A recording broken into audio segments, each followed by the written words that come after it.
Hello friends, তোমরা কেমন আছো? আমি খুব ভালো আছি। আজকে তোমাদের সামনে দেখাবো পুঁই শাক দিয়ে মাছের মাথা কিভাবে করব।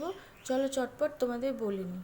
কড়াইতে প্রথমে সাদা তেল দিয়ে দিলে বা সর্ষের তেল, যেটা তোমাদের ইচ্ছা। তারপরে একটু গোটা জিরে আর শুকনো লঙ্কা ফোড়ন দিলে, তারপর কি দেবে, কেটে রাখা পেঁয়াজ কুচি আর কাঁচা লঙ্কা চিড়ে রাখা, এগুলো দিয়ে দিলে, দিয়ে ভালো করে একটু নাড়লে তারপর পরিমাণ মতো নুন দেবে। নুনটা বুঝে শুনে দেবে কিন্তু। কেন বলো তো বললাম, পুঁই শাকে কিন্তু দেখতে এত, তারপরে ওটা কিন্তু কমে যায়, ঠিক আছে?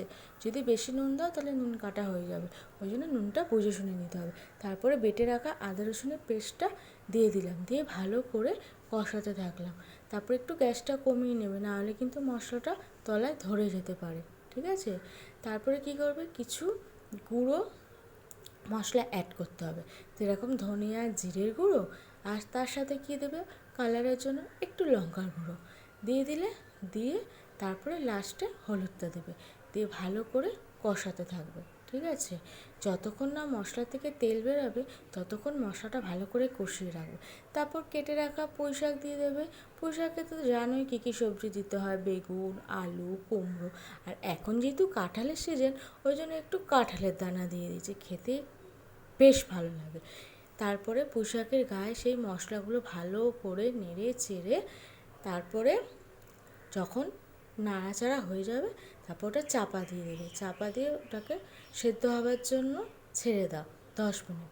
তারপরে পুঁই শাকে সাধারণত জল দিতে লাগে না, যেহেতু কাঁঠালের দানাটা দিয়েছো, সেই জন্য ওটা সেদ্ধ হওয়ার জন্য সামান্য পরিমাণ একটু জল দিতেই পারো, ঠিক আছে?